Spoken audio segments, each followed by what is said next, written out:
We've been breached, I told him at 5:46 a.m., watching Elliot Chambers walk into his glass tower still fixing his tie like appearance could save a dying company. 300 million gone, his CFO turned traitor, and the federal investigators I'd already called were 40 minutes out. He stared at me, the assistant he'd walked past for 4 years without learning her name, and asked the only question that mattered. What do we do? If you're ready to enjoy this story, click subscribe, like this video, and comment what time it is that you're watching this video. Now, let's get back to the story. You ever notice how the most powerful people in a room are usually the ones nobody's looking at? Let me tell you something. I'm the woman who saved a billionaire's empire in 7 minutes flat. And before that night, he didn't even know my name. This is the story of how Elliot Chambers lost $300 million, his reputation, and his mind, all in one night. And how a black woman in a red suit became the only thing standing between him and total destruction. Stay with me, because by the end of this, you'll understand why the people you overlook might be the very ones holding your world together. You'll see why power without insight is just noise. And you might just realize that the smartest person in your company isn't sitting at the head of the table. She's 3 seats down, doing the math while you're still arguing about the menu. This is about betrayal at the highest level, about glass empires and paper kings, about what happens when you finally see the person who's been saving you all along. Let me take you back to that night. The night everything fell apart. You know, sometimes the universe has a way of exposing exactly who you are when you think you've got it all figured out. Let me tell you about Elliot Chambers, a man who walked like he owned gravity itself. Billionaire. I saw. The kind of face you see on magazine covers with captions like Visionary and Empire Builder. He ran Chambers Global from a glass tower in the financial district, offices so pristine you could perform surgery on the marble floors. For over a decade, he'd built an empire that moved markets, employed thousands, and made grown men nervous just walking into his boardroom.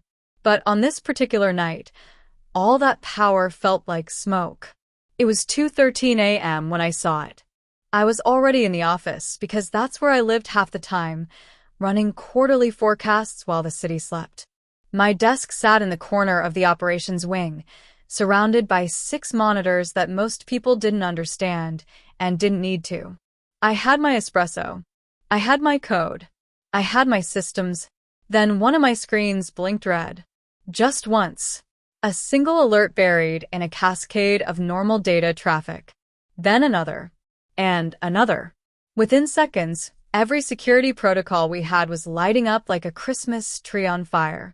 I sat up straighter, fingers already flying across the keyboard. Error messages.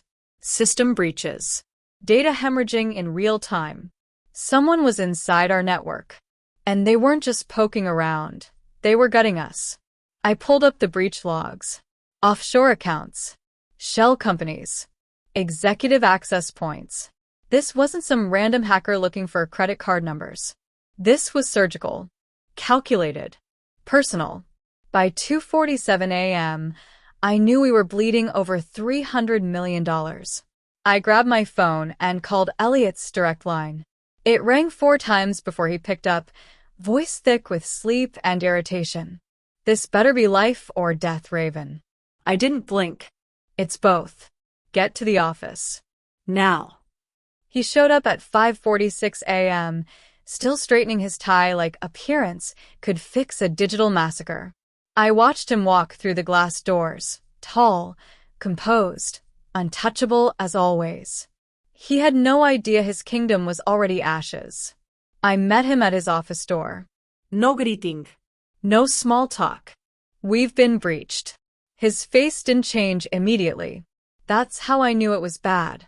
Men like Elliot don't panic, they freeze.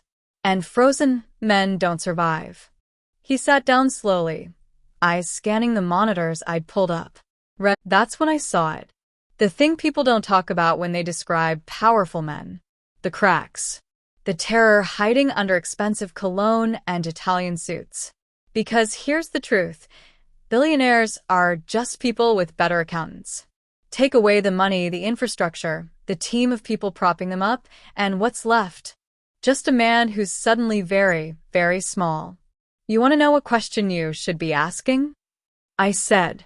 He turned. What? Who did this? And why they wanted you to know it was them. I learned to see through glass castles young. My mother, Diane Collins, was a code slinger before that was even a real job title. Freelance cybersecurity back when people still thought firewalls were something you installed in apartments. She'd work from our tiny DC kitchen table, laptop propped on stacks of tech manuals, fingers flying across keys while I did homework beside her. Baby girl, she'd tell me, security isn't about locks. It's about understanding how people think. You want to protect something? You gotta know how to break it first. She taught me Python when I was 12. Showed me how to read server logs when I was 14. By 16, I was pulling apart code like it was Lego blocks, finding vulnerabilities that grown men with degrees missed completely. But more than that, she taught me to read people. Rich folks are easy to rob, she'd say, sipping her coffee. Not because they're stupid, because they think money makes them safe. They build glass castles and call them fortresses, never realizing that glass don't stop what you can't see coming. I watched her keep our lights on, our fridge full, our rent paid, all from a laptop and a brain that never stopped moving. She died when I was 22. Aneurysm. Quick and cruel. But her lessons? Those stayed. And right now, looking at Elliot Chambers pacing his office like a caged animal, I saw exactly what my mother meant. Glass castle. Paper king. How long have you worked here, Raven? Elliot asked suddenly. For years. For years. He said it like he was tasting the words, testing their weight. And in 4 years, how many times have we had a real conversation? I didn't answer. We both knew the number. He sat back down, loosened his tie. For the first time since I'd met him, he looked human. Tired. Scared. Real. I walk past her desk every day, he continued. See you in meetings. You send reports. I sign off on them. But I don't. He trailed off. I don't actually see you, do I? No, I said simply. You don't. Why didn't you leave? Go somewhere that paid you what you're worth. I leaned back in my chair, studied him. Because men like you eventually fall. And when you do, you need people like me. I just didn't think it would happen this fast.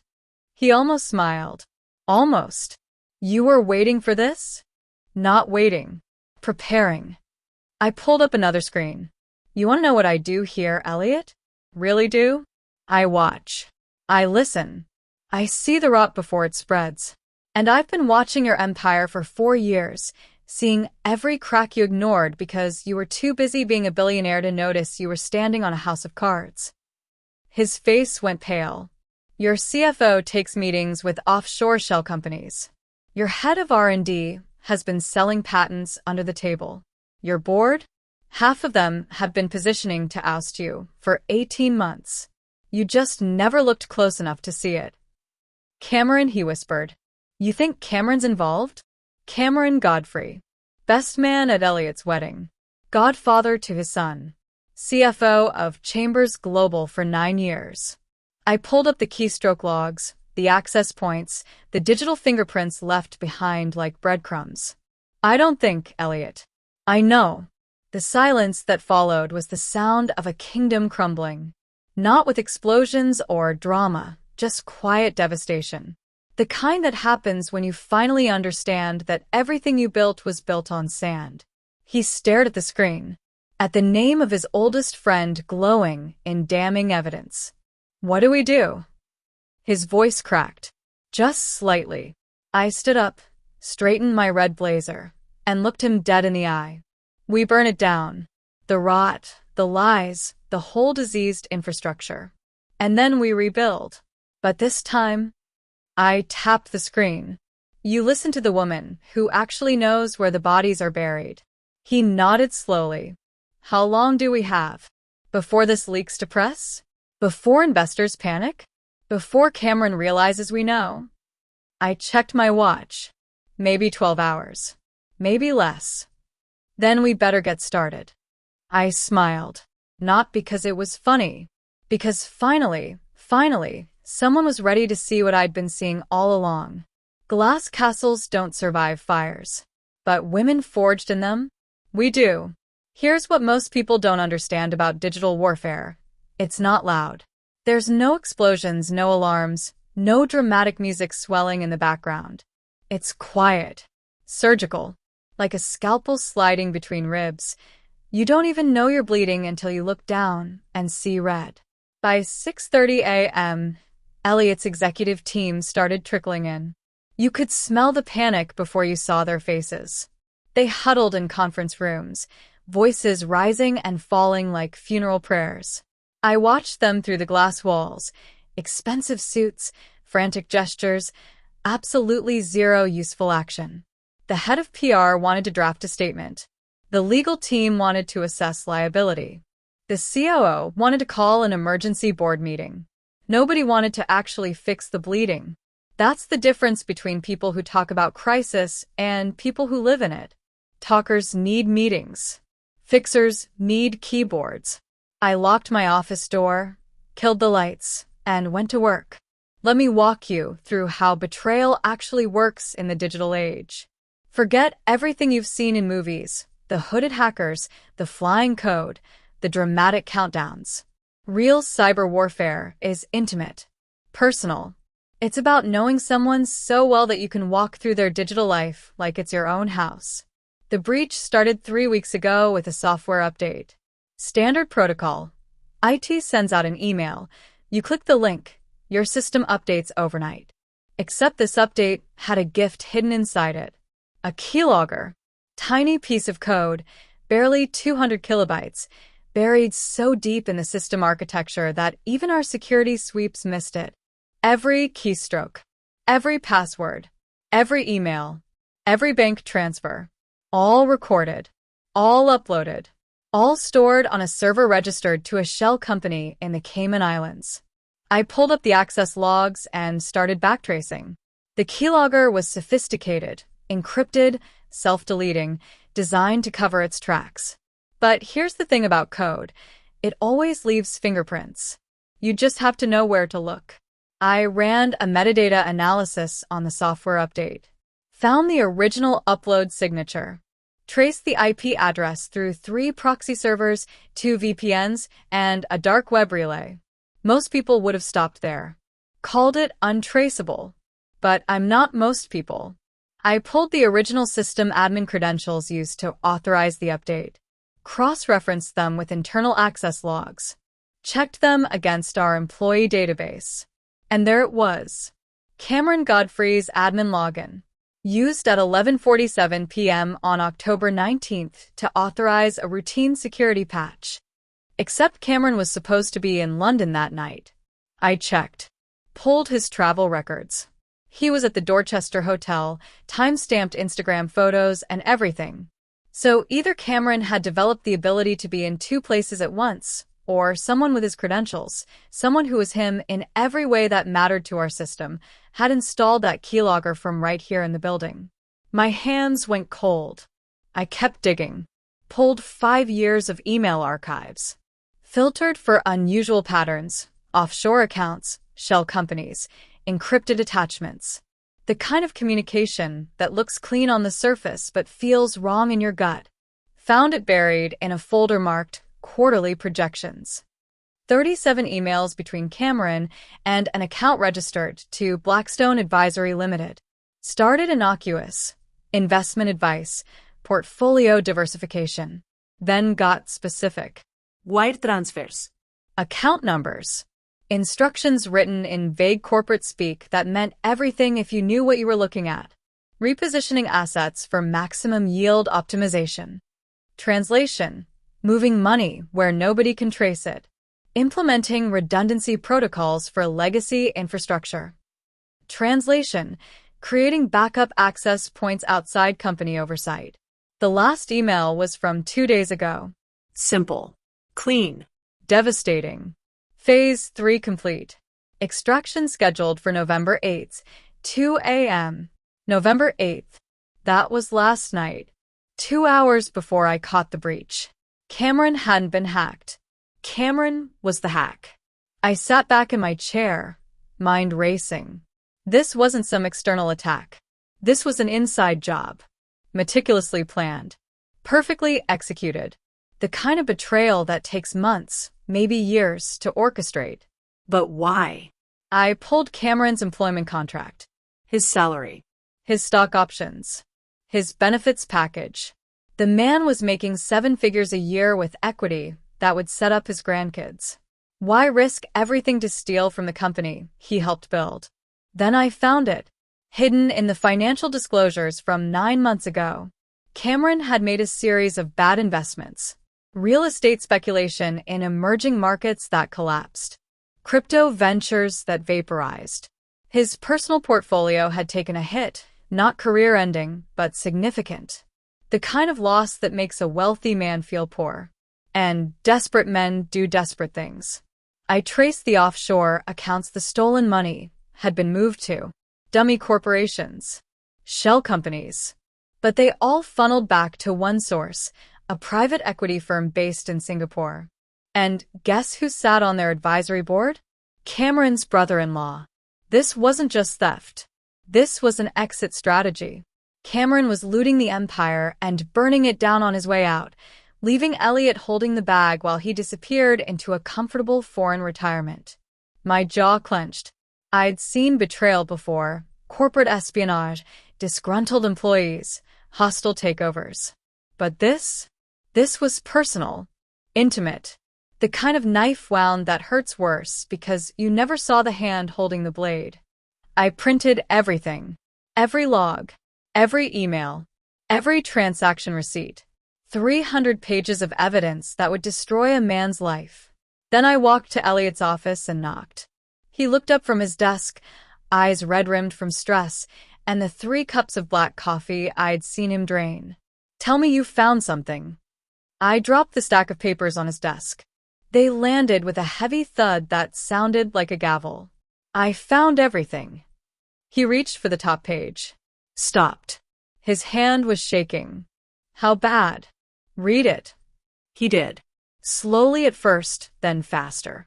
I watched his face change, confusion, then disbelief, then something that looked like physical pain. He got to page 47, the email thread between Cameron and Blackstone Advisory, and went completely still. No. His voice was barely a whisper. "Not Cam. There has to be a mistake." "There's no mistake, Elliot. You don't understand. Cameron and we built this together. He was at my wedding. He's my son's godfather. He stole $300 million from you and left breadcrumbs so obvious that when this breaks, you'll be the one answering to federal investigators." Elliot stood up, so fast his chair rolled backward. "I need to call him. Let him explain. There has to be. If you call him right now, he'll disappear. He's already got exit plans in place. Singapore doesn't have an extradition treaty with the US. So, what do you want me to do?" His voice cracked. "Just believe that my best friend is a thief?" I walked around his desk and stood close enough to see the fear in his eyes. Close enough to make sure he heard every word. "I want you to stop thinking like a friend and start thinking like a survivor. Because right now, Cameron is betting you won't. He's betting you'll hesitate. He's betting your loyalty will kill you." Elliot sank back into his chair, hands over his face.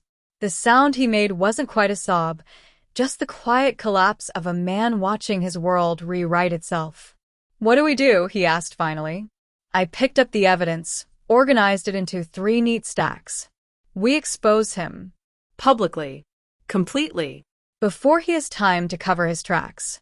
That will destroy him. He already destroyed you. I'm just giving you the chance to survive it." Elliot looked at me, really looked at me for maybe the second time since we'd met. "Why are you doing this?" "Because somebody has to." I headed for the door. "You've got 2 choices, Elliot. Protect your friend or protect your company. But you can't do both." I left him there, alone with his 300 pages of betrayal. And I went back to work. Because finding the rot is only half the battle. Cutting it out? That's where things get bloody. Elliot didn't sleep that night. I know because neither did I.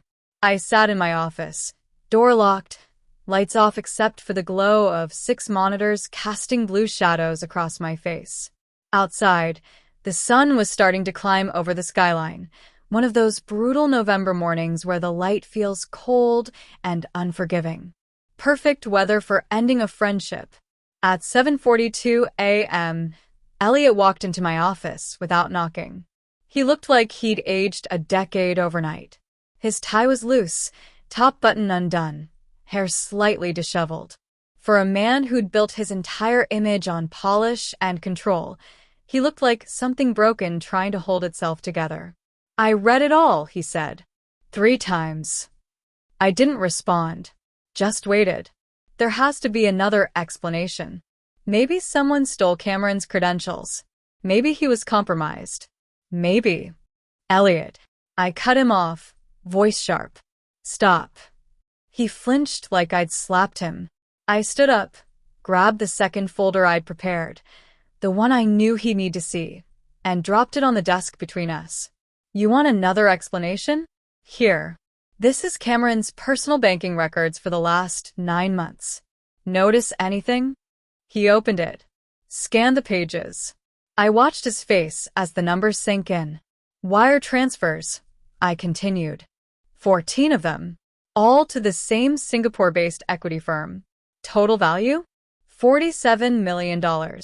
And that's just what I could trace through legitimate channels. Want to guess where those funds originated? Elliot's hands were trembling. Chambers Global. Specifically, from subsidiary accounts Cameron had sole authorization over. He's been bleeding this company for months, Elliot. Small enough cuts that nobody noticed. Until last night when he decided to take the whole damn artery. He sat down heavily in my chair, staring at the documents like they were written in blood. Maybe they were. "December 15th, he said quietly. "Every year, Cameron comes to my house. We sit by the fireplace, drink Macallan 25, toast to another year of success. We've done it for 12 years straight." He looked up at me. "How do you toast whiskey with someone who's robbing you blind?" "Easy," I said. "You smile. You lie. And you bet on the fact that rich men don't look at their own books close enough to notice the knife in their back. The thing about betrayal is it doesn't just hurt. It rewrites your history. Every memory gets contaminated. Every laugh, every handshake, every moment of trust becomes evidence of your own stupidity." I watched Elliot process that in real time. Watched him remember 12 years of friendship and realize it was all performance. Strategy. A long con executed with patience and precision. "His daughter," Elliot whispered. "Sophia. She calls me Uncle Eli. I paid for her college tuition when Cameron said money was tight." He laughed, bitter and broken. He wasn't tight on money. He was stealing mine. "Yeah," I said. "He was." Elliot stood abruptly, paced to the window. His reflection in the glass looked like a ghost. "What kind of man does this? Someone you trust. Someone you love. How do you just decide to destroy someone?" I leaned against my desk, arms crossed. "You want the truth?" People like Cameron don't see it as destruction. They see it as taking what they think they deserve. In his mind, you were born into money. You had every advantage. The company was half his work anyway. So why shouldn't he take a share? His share was never enough. I cut him off again. Because it wasn't about money, Elliot. It was about power. About proving he was smarter than you. About walking away clean while you drowned in federal investigations and investor lawsuits. The words hit him like bullets. I could see each one land. "He wanted me to fail," Elliot said slowly, understanding dawning. "He wanted to watch me lose everything." "No, y correcta." "He wanted you to never know it was him. He wanted you to blame yourself. To think you failed on your own. That's why he left such an obvious trail back to your oversight your leadership, your decisions. He wasn't just stealing money. He was stealing your legacy. Elliot's hands curled into fists. For the first time since this nightmare started, I saw something other than shock in his eyes. Anger. Good. Anger I could work with. What happens if we do nothing? He asked. Cameron disappears to Singapore by the end of the week. The breach gets discovered by our auditors in 3, maybe 4 days. Federal investigators get involved. The board demands your resignation. Investors pull out. The company collapses. And you spend the next decade in courtrooms trying to prove you weren't the mastermind of your own company's theft. And if we go public, we control the narrative. We expose Cameron before he can run. We show the board, the investors, the world that this was internal sabotage, not leadership failure. We survive. Cameron's life is over. Cameron's life was over the moment he installed that keylogger. I walked over to where Elliot stood. Made sure he was looking at me. You need to decide right now what matters more, protecting a man who betrayed you, or protecting the thousands of people who still depend on this company. The employees, the families, the people who didn't steal from you. His jaw tightened. You're asking me to destroy my best friend. No. My voice went cold. I'm asking you to stop letting your best friend destroy you. The silence that followed was the kind that changes everything. The kind where decisions get made that can't be unmade. Elliot turned away from the window. Looked at me with eyes that had gone from broken to something harder. Something resolute. How fast can you take this public? I pulled out my phone. I've got direct lines to 3 federal investigators, 2 financial journalists, and the SEC. I can have preliminary reports filed before lunch. Do it. Elliot. I needed him to be sure. Once I make these calls, there's no going back. Cameron will know. The board will know. This becomes a firestorm. I said do it. I studied his face one more time. Saw the man behind the billionaire. The one who'd been carved out and reshaped by betrayal. The one who finally understood that loyalty means nothing when it's only going one direction. 5 minutes, I said. That's all I need. 5 minutes and Cameron Godfrey's legacy becomes a cautionary tale. Elliot nodded slowly. Then he did something that surprised me. He extended his hand. I looked at it, then at him.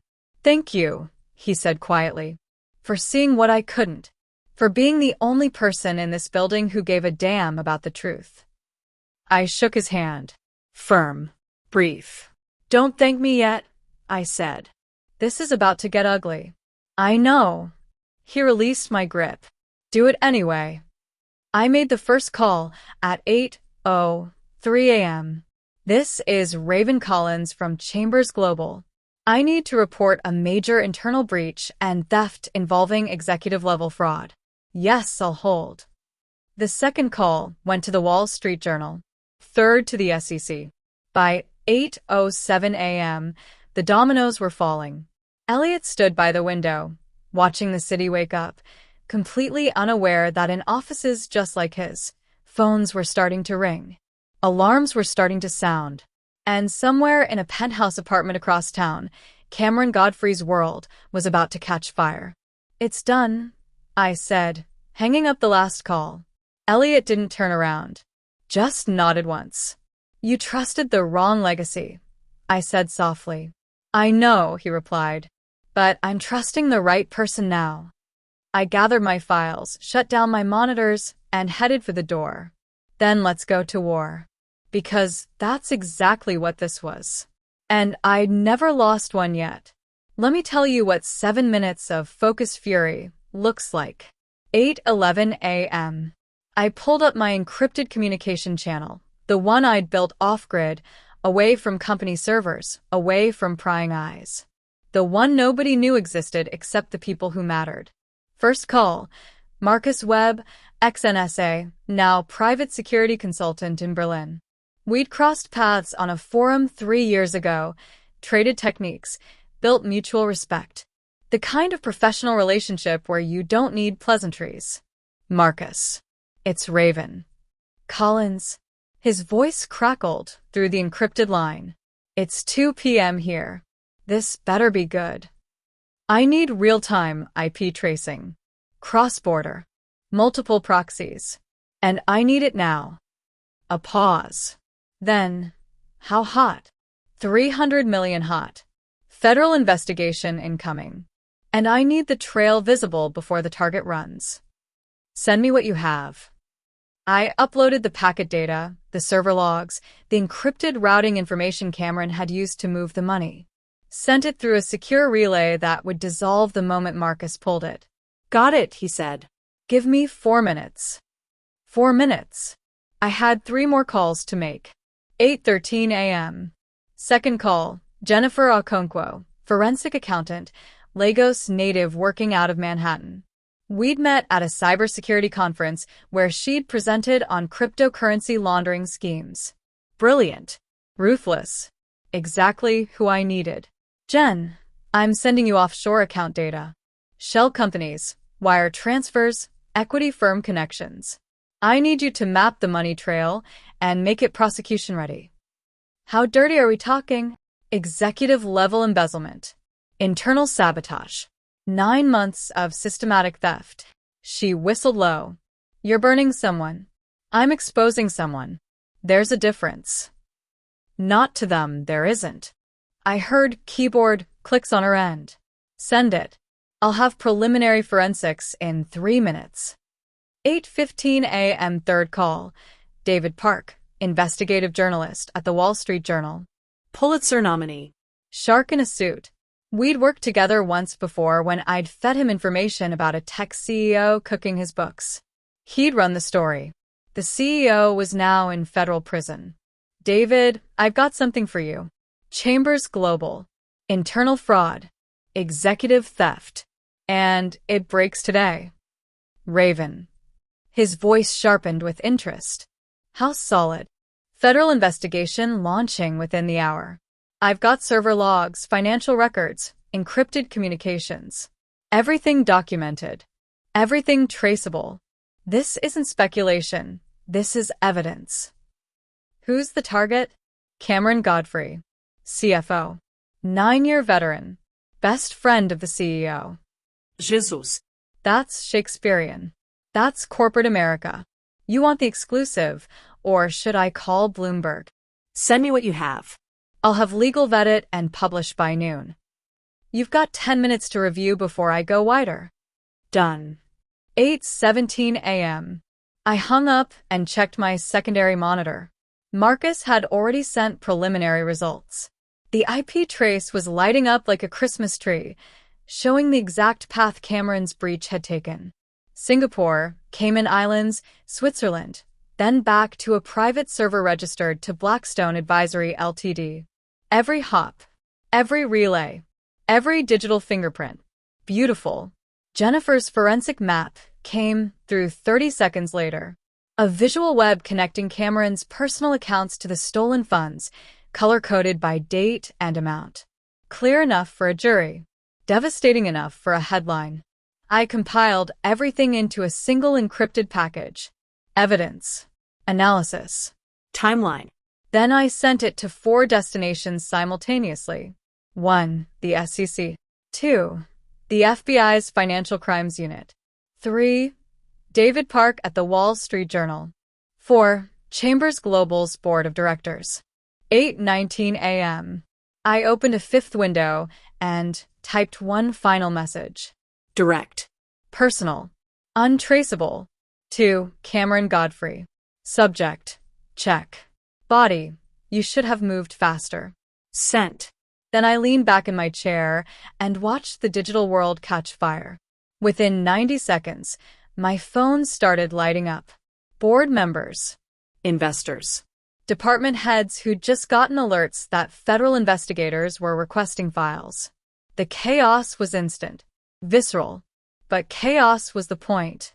Cameron couldn't run if everyone was already watching. Couldn't hide if every move was being documented in real time. Couldn't lie his way out when the evidence was already in the hands of people who made careers out of burying men like him. I pulled up our company's investor portal. Watch the real-time market response. Stock price wobbling. Not crashing. Not yet, but nervous. Shaky. I opened another channel. Drafted a statement. This one for our investors. Clear. Confident. Strategic. Chambers Global has identified and exposed a targeted internal breach by former CFO Cameron Godfrey. All stolen assets are being traced and recovered. Federal investigations are underway. The company's infrastructure remains secure. Leadership transition in finance division effective immediately. Investor confidence is our priority. I sent it to Elliot. This goes out in 2 minutes. Sign it. He read it on his phone. Looked at me. This makes it sound like we're in control. We are. They just don't know that yet. He signed it digitally. I hit publish. 8:21 a.m. The stock price stabilized, then slowly started climbing back. 8:23 a.m. My phone rang. Unknown number. International prefix. I answered. Raven Collins? The voice was smooth. Educated. Angry. This is Cameron Godfrey. I smiled. Put him on speaker so Elliot could hear. Cameron, I was wondering when you'd call. What the hell have you done? His composure was cracking. I could hear it, the fear underneath the outrage. You've just destroyed my career. My reputation. My life. No, I said calmly. You did that when you installed malware on company servers and stole $300 million. I just made sure everyone knew about it. You have no idea what you're dealing with. The evidence is circumstantial. My lawyers will. Your lawyers will tell you to get on the first plane out of Singapore before the extradition request hits Interpol. Oh, wait, you didn't know we filed that yet, did you? I glanced at the clock. Should be official in about 6 minutes.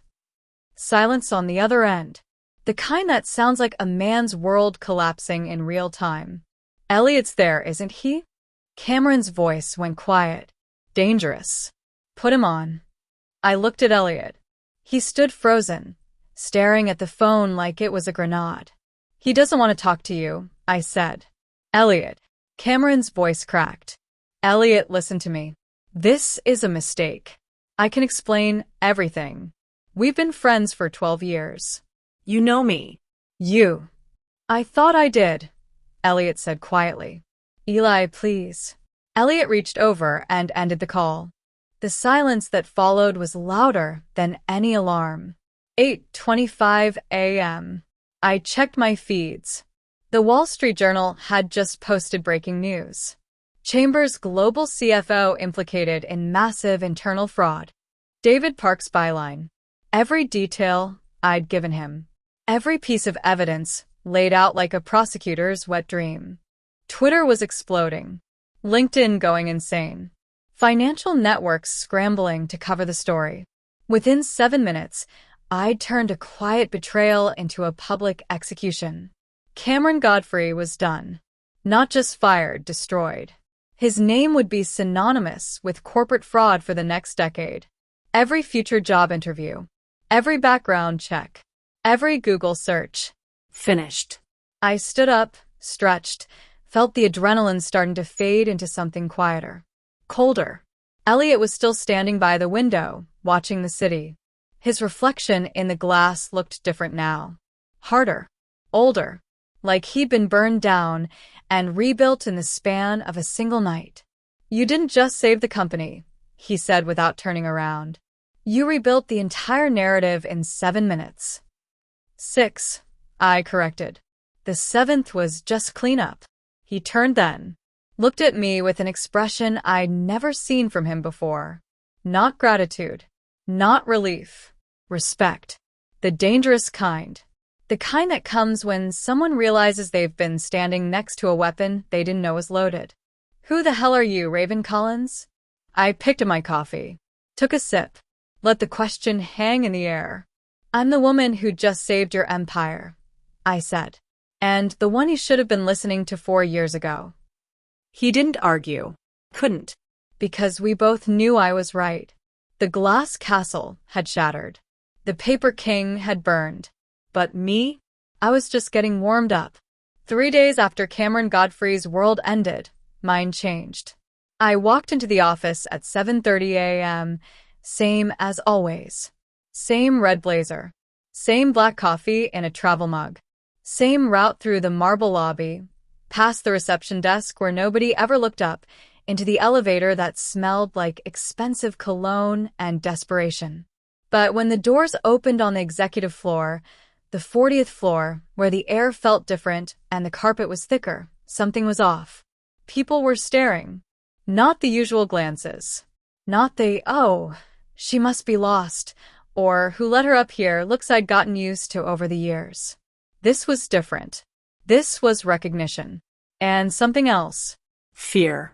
I walked past the conference room where the board had spent the last 72 hours in emergency sessions. Past the legal department that was now fielding calls from federal prosecutors. Past the PR wing that was spinning the story into something that made us look like victims instead of fools. And then I saw it. My name. On a door. Not a cubicle nameplate. Not a desk sign. A real door. Heavy wood. Brass hardware. The kind of door that meant you had a window. A budget. A vote. Raven Collins. Chief Strategy Officer. I stopped. Stared at it like it might disappear if I blinked. Surprised, I turned. Elliot stood behind me, hands in his pockets, looking almost shy. Which was strange because billionaires don't do shy. They do calculated. Strategic. Never vulnerable. You could have asked first, I said. I could have. He stepped closer. But you would have said no. He was right. I would have. The board approved it unanimously, he continued. No debate. No discussion. Just agreement. First time that's happened in 5 years. I looked back at the door. My name in brass letters that probably cost more than my first car. What if I don't want it? Elliot smiled. Small. Genuine. Then I'm even more screwed than I thought. Let me tell you about the first time I walked into a corporate office with a resume and a dream. I was 23, fresh out of Howard with a degree in computer science and a minor in mathematics. My mother had just died. I had $847 in my bank account and a studio apartment in D.C. that smelled like mildew and broken promises. I applied to 47 companies, got 12 interviews. At every single one, the same thing happened. They'd see my resume first, stellar grades, advanced certifications, recommendation letters from professors who called me exceptional and once in a generation. They'd get excited. Schedule the interview. Send enthusiastic emails about cultural fit and exciting opportunities. Then I'd walk in, and their faces would change.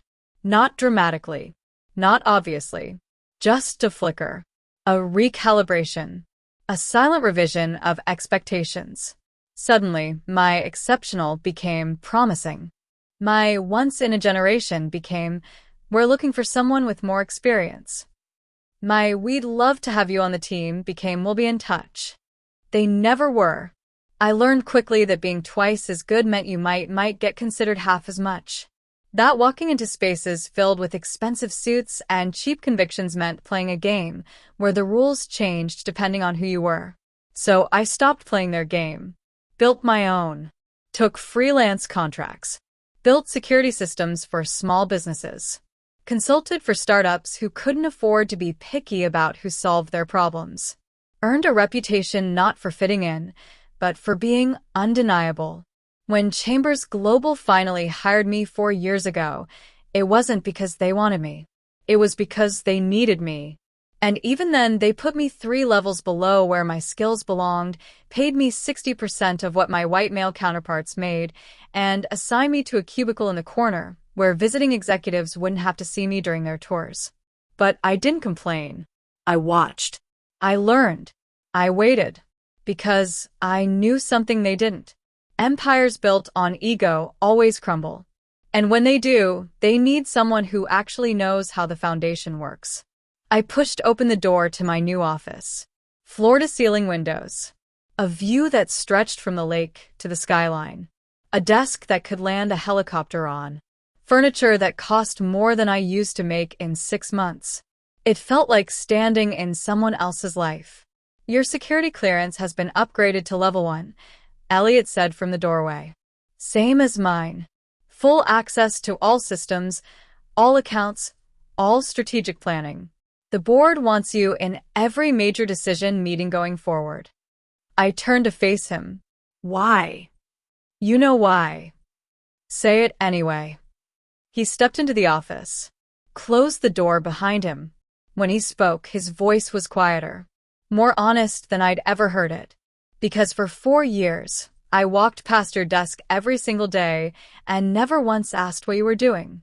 Never once wondered why you were here until midnight.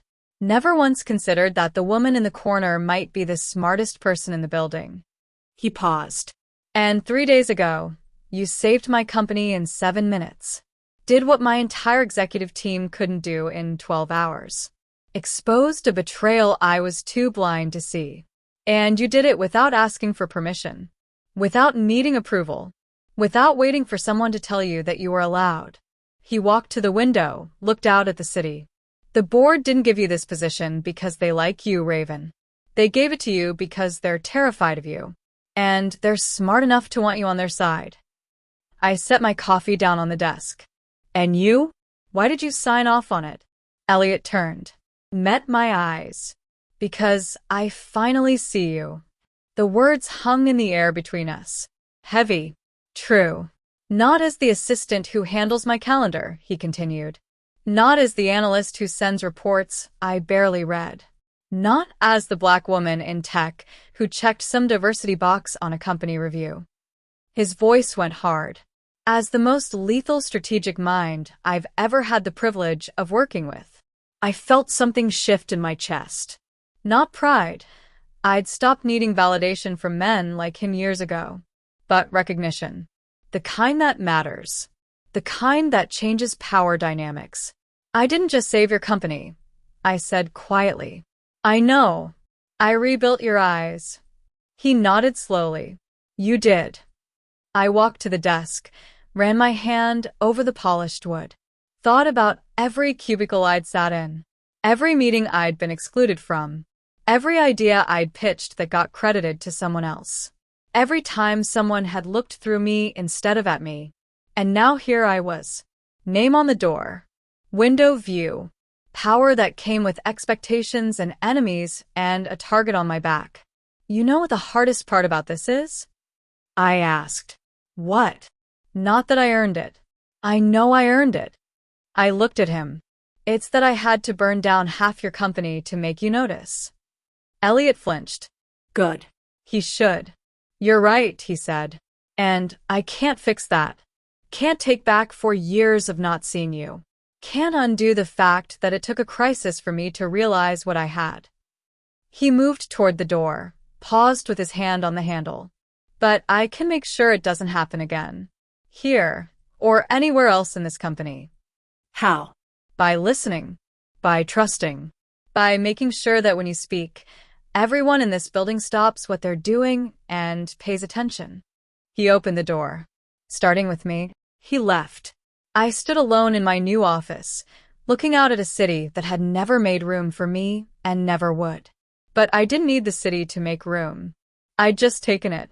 I sat down at my desk, pulled up my computer, started working. Same as always. Except now, when people walked past my door, they didn't keep walking. They stopped. They knocked. They asked questions. And when I answered, they listened. Not because I was loud. Because I was right. And in corporate America, being right is the only power that matters. I'd been right for 4 years. They were just finally paying attention. My phone buzzed. Text from Elliot. First strategy meeting is at 10 a.m. Don't be late. And Raven? Thank you. I typed back. Don't thank me. Just keep your eyes open this time. Sent. Then I got back to work. Because titles don't change who you are. They just change who's watching. And I've been ready for this moment my entire life. Time to show them what happens when you finally give a brilliant black woman the keys to the kingdom. Spoiler alert. She doesn't just protect it. She transforms it. Here's what nobody tells you about power. It doesn't come from the title on your door. It comes from knowing where the bodies are buried. And after 2 weeks as Chief Strategy Officer, I'd found enough bodies to fill a cemetery. My first full audit started at 6 a.m. on a Monday. I pulled every departmental report from the last 3 years. Revenue streams. RD expenditure. International branch operations. Patent filings. Expense accounts that would make a senator blush. By noon, I'd found the first crack. Research and development had been burning through $60 million a year on emerging technology initiatives. Sounds impressive. Sounds innovative. Except when you dig into the actual projects, you find something interesting. Half of them didn't exist. Phantom research. Ghost employees. Consultants who were paid 6 figures for reports that were copy-pasted from Wikipedia. I pulled the approval signatures. Same name kept appearing. Gerald Whitmore. Senior VP of Innovation. 23 years with the company. Old guard. Country club member. The kind of man who wore cufflinks to Zoom calls. I scheduled a meeting. Gerald walked into my office at 2 p.m. wearing a smile that didn't reach his eyes and cologne that arrived 3 seconds before he did. "Raven," he said, like we were old friends. "Congratulations on the promotion. Well deserved. Really shaking things up around here." I didn't stand. Didn't smile back. "Sit down, Gerald." His smile flickered. "Of course." I slid a folder across the desk. He opened it. I watched his face carefully. The micro-expressions that rich white men spend decades learning to control. The slight tightening around his eyes. The pause before he spoke. What am I looking at? 3 years of R&D expenditures. 27 projects. 14 of which show no actual output, no research team, no prototypes. Just invoices and wire transfers to consulting firms that don't seem to have websites, offices, or employees. Gerald leaned back, attempted casual. Failed. R&D is complex. Not every project yields immediate results. True, I said. But every project should at least exist. Silence. I traced 5 of those consulting firms. I continued. 3 are registered to P.O. boxes in Delaware. 1 is operated out of a residential address in Florida owned by your brother-in-law. The 5th doesn't exist at all, just a bank account that's been funneling money to your wife's art gallery in Soho. His jaw tightened. Those are serious accusations. They're not accusations, Gerald. They're facts. Documented, traceable, prosecution-ready facts. I leaned forward. You've been laundering company funds through fake R&D projects for at least 3 years. Probably longer.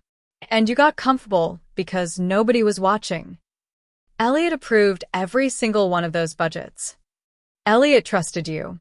That was his mistake. I stood up. Mine is giving you 10 minutes to resign before I hand this to federal investigators. Gerald stood too, face reddening. You don't have the authority. I have level 1 clearance and a direct line to the SEC. Try me. We stared at each other across the desk. 2 very different kinds of power meeting head-on. He blinked first. I built this department from nothing, he said quietly. 23 years. I made this company what it is. No, y correcta. You parasite off what other people built. There's a difference. Gerald left my office 9 minutes later. Resignation letter signed. Severance package denied. Reputation in ashes. I sent the evidence to legal anyway, because mercy isn't the same as justice. The international branches were worse. Our London office had been billing client entertainment expenses that would make a hedge fund manager blush. Private jets, yacht rentals, a week-long business retreat in Monaco that cost more than some countries' GDP. Our Singapore branch was selling patents to shell companies for pennies, then buying them back at market rate. Neat little money laundering scheme that had been running for 5 years.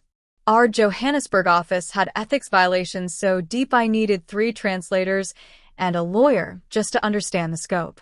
Bribes. Kickbacks. Environmental violations that would make the evening news if they ever came to light. Elliot's empire wasn't just fragile. It was rotting from the inside out.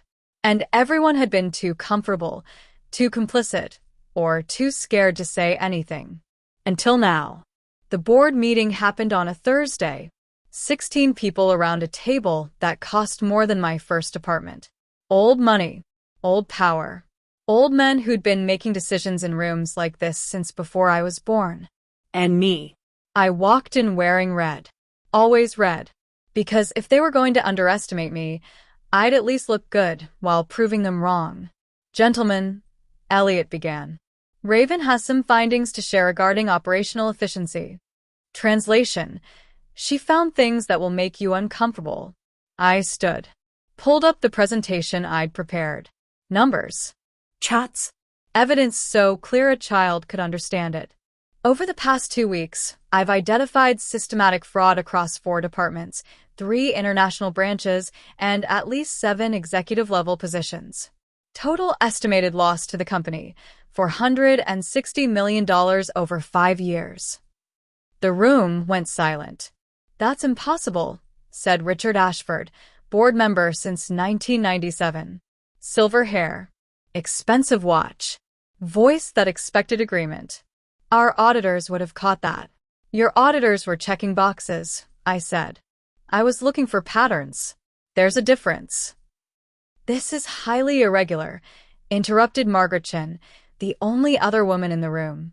She'd been here longer than most of the men and had learned to survive by never making waves. These are serious allegations. We need proper channels, formal reviews. We need to stop the bleeding. I cut her off. Every day we wait is another day money walks out the door. Young lady, Richard began. Miss Collins, I corrected, voice sharp enough to cut glass. Or Chief Strategy Officer. Your choice. His face reddened. Miss Collins, you've been in this position for 2 weeks. These men have decades of experience. These men have decades of not noticing they were being robbed. I pulled up another slide. Gerald Whitmore resigned Monday. His replacement started yesterday and has already identified 3 more ghost projects. Our London VP is currently being questioned by authorities. Singapore branch is under internal investigation. And Johannesburg. I looked directly at Richard. Johannesburg is your nephew, isn't it? The room froze. David Ashford, VP of African Operations. Your sister's son. The one who's been billing 7-figure entertainment expenses while actual operations run at a loss. Richard stood up. How dare you? Sit down. The words came from Elliot. Quiet. Firm. Leaving no room for debate. Richard sat. Continue, Raven, Elliot said. I spent the next 40 minutes dismantling the empire they thought they knew. Showed them every crack, every lie, every compromise that had seemed small at the time but had compounded into structural rot. By the end, 3 board members had excused themselves. 2 more were making calls to their lawyers. Richard Ashford looked like he'd aged a decade. What are you proposing? Asked Thomas Way, the oldest member of the board. He'd been silent the entire meeting, just watching me with eyes that missed nothing. Complete operational restructure. New leadership in R&D, international operations, and finance.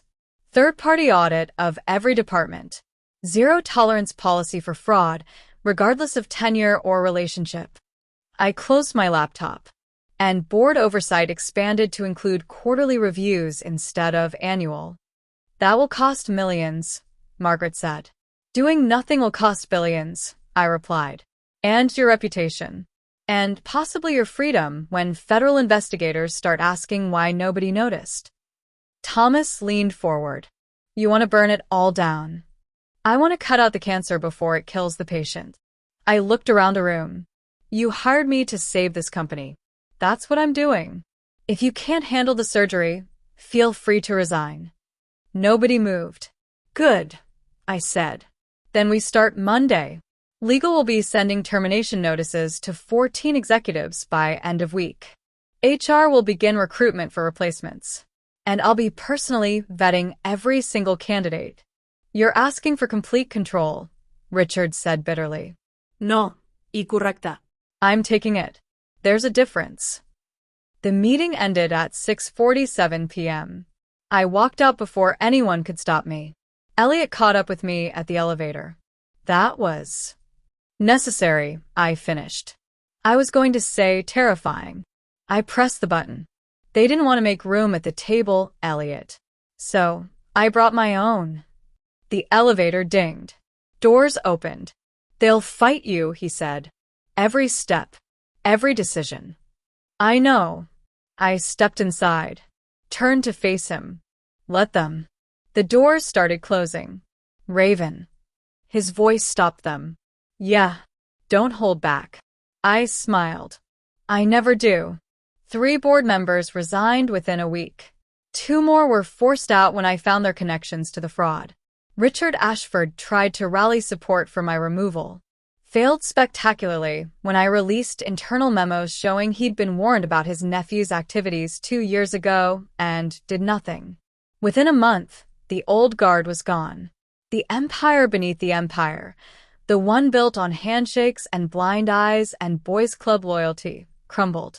And in its place, something sharper, meaner, built not on legacy, but on merit.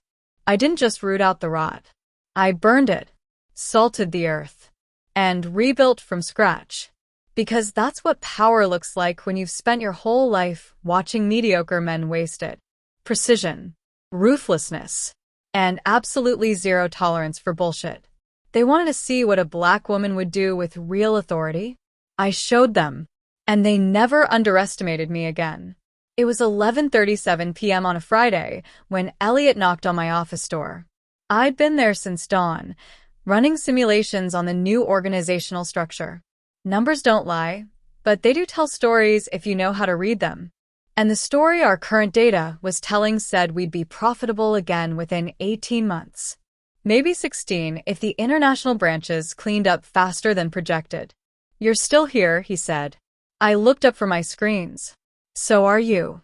He was holding 2 glasses and a bottle of something amber that probably cost more than my car. His tie was gone. Sleeves rolled up. He looked human. Tired. Real. Thought you might want a drink, he said. Unless you're one of those people who doesn't drink with a boss. I am the boss, I replied. Just not yours. He smiled. Fair point. I gestured to the chair across from my desk. He sat, poured 2 glasses, slid one toward me. What are we drinking to? I asked. Survival, he said.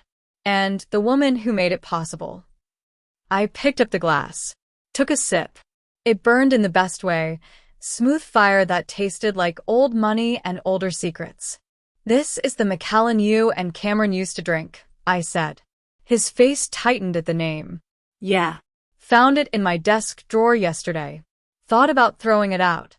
Then realized that would be letting him take one more thing from me. We sat in silence for a moment. The kind of quiet that happens between people who've been through war together. Not comfortable. Not awkward. Just present. Can I ask you something? Elliot said finally. You're going to anyway. Why didn't you leave? After the breach. After exposing Cameron. After everything. You could have taken that resume anywhere. Named your price. Instead, you stayed. I swirled the whiskey in my glass, watched the amber catch the light from my monitors. You really want to know? Ido. I set the glass down, looked at him directly. Because I wanted to see if you'd learn. He blinked. Learn what? How to actually run the company you inherited. The words landed like a punch. I watched him process them. Watched the defensive wall start to go up, then, surprisingly, come back down. You're right, he said quietly. I didn't build this. My father did. His father before him. I just maintained it. Showed up. Made speeches. Signed things other people told me to sign. And trusted the wrong people. And trusted the wrong people, he echoed. He stood up, walked to my window. The city sprawled below us. Endless lights, endless movement, endless possibility, and endless danger all wrapped into one view. My father was a difficult man, Elliot said. Not abusive. Not cruel. Just cold. Everything was about legacy. About the Chambers name. About maintaining an empire he'd built from his father's fortune. He laughed bitterly. 3 generations of men who measured love in quarterly earnings and approval in stock prices. I stayed quiet. Let him talk. I was 7 the first time he brought me to this building. Walked me through every floor. Introduced me to employees whose names I'd never remember. Then he took me to his office, the one I have now, and he said, "This is yours. Don't fuck it up." 7 years old, I said. 7 years old. He turned to face me. That was it. That was the parenting. The legacy. The dynasty. Just pressure and expectation and the constant fear that I'd be the one who lost it all. So, you played it safe. I played it scared, he corrected. Kept the same executives. Trusted the same systems. Never questioned anything because questioning meant risking change. And change meant risk. And risk meant failure. Failure, he agreed. He came back to the chair. Sat down heavily. Suddenly looked older than his 43 years. The night you told me about Cameron, he continued, I went home and couldn't sleep. Just sat in my study with a glass of this. He gestured to the whiskey and realized something terrifying. What? I'd spent my entire life maintaining something I didn't understand. Running a company I couldn't actually run. Playing CEO while people like Cameron and you did the real work. His voice dropped, and I was so arrogant, so comfortable in my ignorance. I actually thought I was good at this. The confession sat between us. Raw, honest. The kind of truth that costs something to speak out loud. You want to know the worst part? He asked. Tell me. I was relieved when it all fell apart. For about 30 seconds, before the terror kicked in, I felt relief. Like finally, someone had called my bluff. Finally, I didn't have to pretend anymore. I picked up my glass. Took another sip. Let the fire burn away the edges of the moment. You think you're the first person to inherit something they didn't earn? I asked. No. But I thought I was better than the ones who squandered it. You almost did. I know. You would have, I continued, if you'd kept going the way you were. Trusting legacy over logic. Comfort over confidence. The familiar over the necessary. He met my eyes. Why are you still here, Raven? Really? I set my glass down. Leaned forward. Because that night, when your world was burning and you were sitting in your office staring at screens you didn't understand, you did something most men in your position never do. What? You admitted you didn't know. You didn't bluster. Didn't blame. Didn't pretend expertise you didn't have. You just said, what does this mean? And then I paused. You listened. Elliot was quiet for a long moment. My father never listened, he said. Not to employees. Not to advisors. Not to me. He dictated. Demanded. And died thinking he'd built something immortal. Nothing's immortal, I said. Empires rot. Companies collapse. Legacies crumble. That's not failure. That's entropy. The only thing that survives is the ability to adapt. I don't know how to do that. I know, I said. That's why I'm here. We sat in silence again. This time it felt different. Less like strangers surviving a crisis. More like soldiers who'd survived the same war and were finally comparing scars. You're rewriting me, Elliot said suddenly. I raised an eyebrow. Excuse me? The company. My leadership. The entire operation. You're not just fixing it. You're rewriting it. Taking what was there and making it something different. Something better. He looked at me. But you're also rewriting me. Teaching me how to actually see. How to listen. How to lead instead of just existing at the top. I considered this. You're not wrong. Is it working? Ask me in 6 months. He laughed. Actually laughed. The sound was surprising. Genuine. You're terrifying, you know that, he said. Good, I replied. Terrifying gets things done. No. He shook his head. Not terrifying like intimidating. Terrifying like necessary. Like a force of nature. Like if I don't pay attention, I'll miss something crucial and end up back where I started. You will, I said simply. Brutal. Honest. He refilled our glasses. To honesty, then. I raised mine. To rebuilding. We drank. Can I tell you something? Elliot asked. You're going to anyway. The board wanted me to fire you after that meeting last week. Said you were too aggressive. Too confrontational. That you were creating instability. What did you tell them? That instability is what happens when you kill an infection. And if they didn't like it, they could resign. He smiled. 3 of them did. I know. I counted. Of course you did. He stood up. I should let you get back to work. Elliot. He turned at the door. You're not your father, I said. You don't have to be. You just have to be better than you were yesterday. He nodded slowly. And, if I'm not, then I'll tell you. Loudly. Probably in front of people you're trying to impress. He smiled. I wouldn't expect anything less. He left. I turned back to my screens. To the algorithms and projections and data that told stories about futures not yet written. Elliot Chambers didn't need saving. He needed rewriting. And I just started editing. Line by line. Decision by decision. Mistake by corrected mistake. Because that's what real power looks like. Not ruling. Rebuilding. And I'd been building my whole life. Now I just had better materials. The Chambers Global Annual Summit was held at the Millennium Convention Center, 3,000 seats, floor-to-ceiling glass, the kind of venue where empires announced their futures and investors decided who lived and who died. I'd been to 4 of these summits in my 4 years with the company. Always in the audience. Always in the back. Always invisible. This year was different. This year, I was opening the keynote. I stood backstage at 9:47 a.m., wearing red. Always red. The fabric felt like armor, like war paint, like a promise that I was about to keep. Through the curtain gap, I could see them filing in. Reporters from the Wall Street Journal, Forbes, Bloomberg. Investors who moved billions with phone calls. Industry heads who'd built their own empires and came to judge ours. Camera Cruz. Live stream setups. 3,000 pairs of eyes waiting to see if Chambers Global would rise or fall. You ready? Elliot appeared beside me, adjusted his tie. He looked calm. Confident. But I caught the slight tremor in his hands. Are you? I asked. Honestly? Terrified. Good. Fear keeps you sharp. He smiled.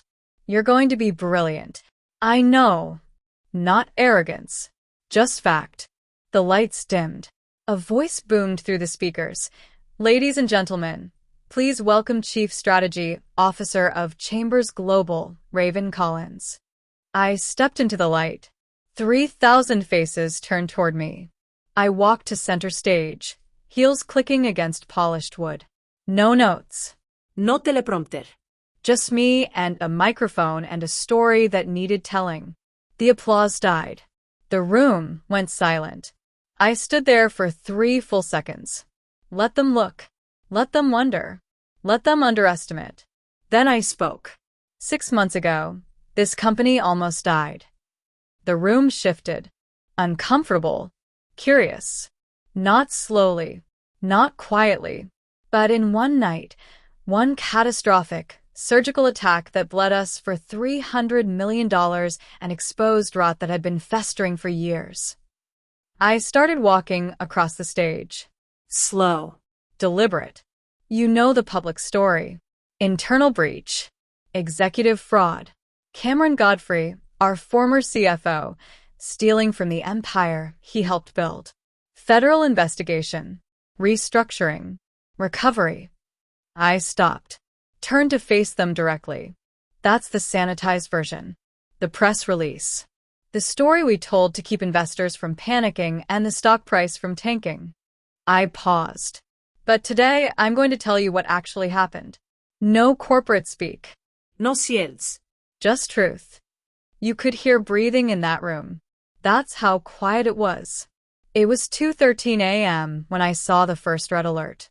I was alone in the office because that's where I lived half the time, running forecasts while the city slept. Within minutes, every security protocol we had was screaming. Someone was inside our network, gutting us. Methodically. Surgically. I let that sit. I called Elliot Chambers at 2:47 a.m. told him to get to the office. By the time he arrived, we were already bleeding millions. And you know what the hardest part was?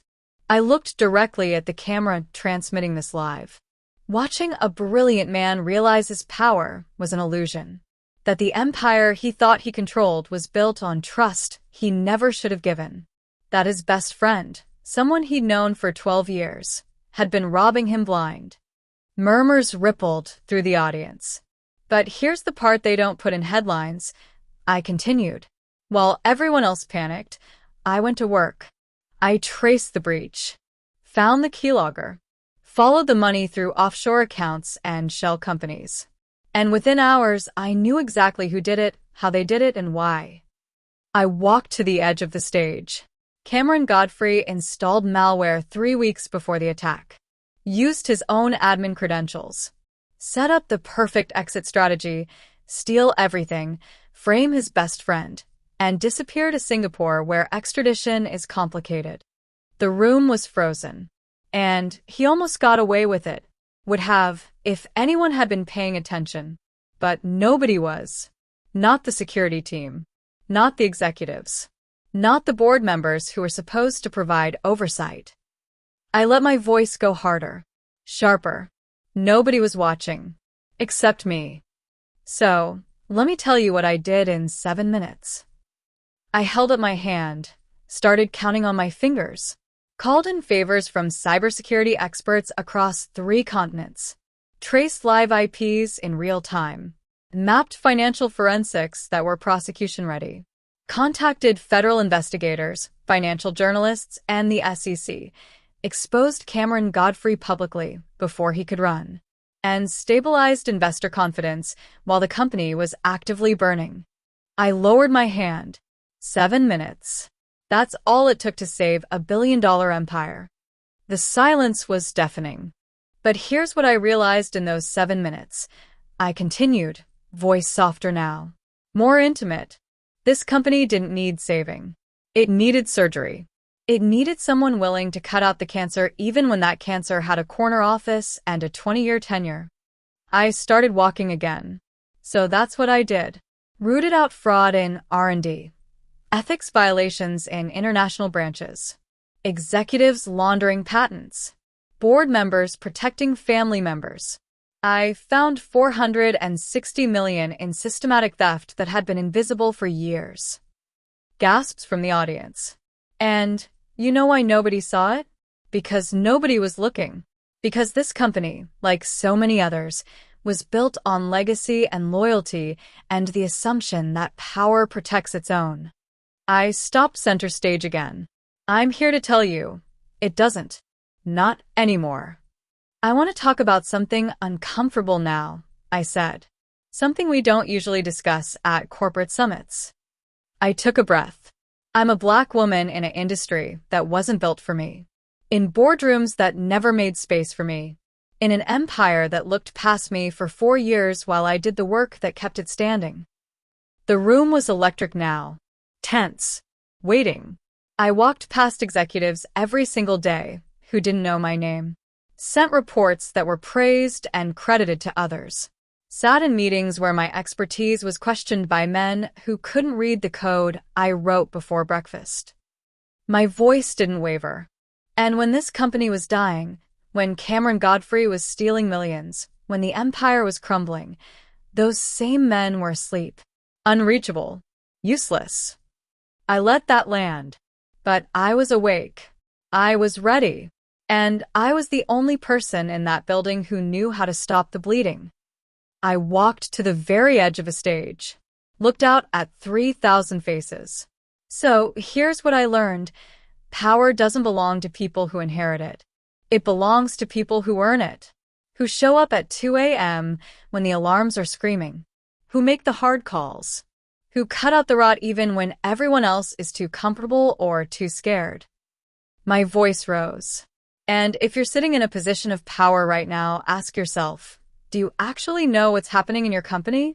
Or are you just hoping the people you're ignoring will keep saving you? The applause started slow, then built, then exploded.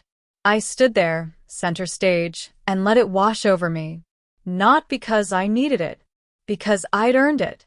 When it finally quieted, I spoke one last time. My name is Raven Collins.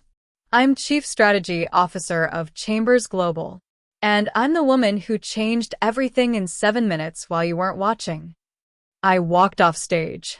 Behind me, 3,000 people rose to their feet. Later that night, after the summit ended and the reporters filed their stories and the social media exploded with my name, I stood alone in my office. The city glowed below. Endless. Indifferent. Beautiful. I thought about my mother. About the lessons she taught me at that kitchen table in D.C. About seeing through glass castles and reading the rot before it spreads. I thought about every space I'd walked into where I wasn't expected. Every room that didn't make space. Every system built to overlook me. And I smiled. Because here's what they never understood. The most dangerous people aren't the ones sitting at the head of the table. They're the ones you walk past every day without seeing. The assistants. The analysts. The women in red suits doing the math while everyone else argues about the menu. We see everything. We remember everything. And when your empire starts to crumble, we're the only ones who know how to rebuild it. So let me leave you with this. Next time you walk past someone in the hallway, pause. Look at them. Really look. Because you might just be brushing shoulders with the one person who could save your life in seconds. The one who sees the cracks you ignore. The one who's been holding your world together while you took credit. The one who's brilliant, patient, and waiting for the moment when you'll finally need her enough to actually see her. And trust me, you won't see her coming. Not until it's too late. Not until your empire is burning. Not until she's the only one left standing with a fire extinguisher. By then, she'll have already decided whether you're worth saving. I'm Raven Collins. And I've been saving empires my whole life. The question is, when your turn comes, will you be smart enough to listen? Or will you be just another billionaire who learned too late that the most powerful person in the building was never the one with their name on the door? The end. Thank you for watching the story to the end. If you enjoyed this story, you will surely love the next one. It's as crazier and more intriguing as you can ever imagine. So, do check it out. Click on the image showing on your screen right now to watch the next one. Don't forget to subscribe. And I'll see you in the next one. Bye for now.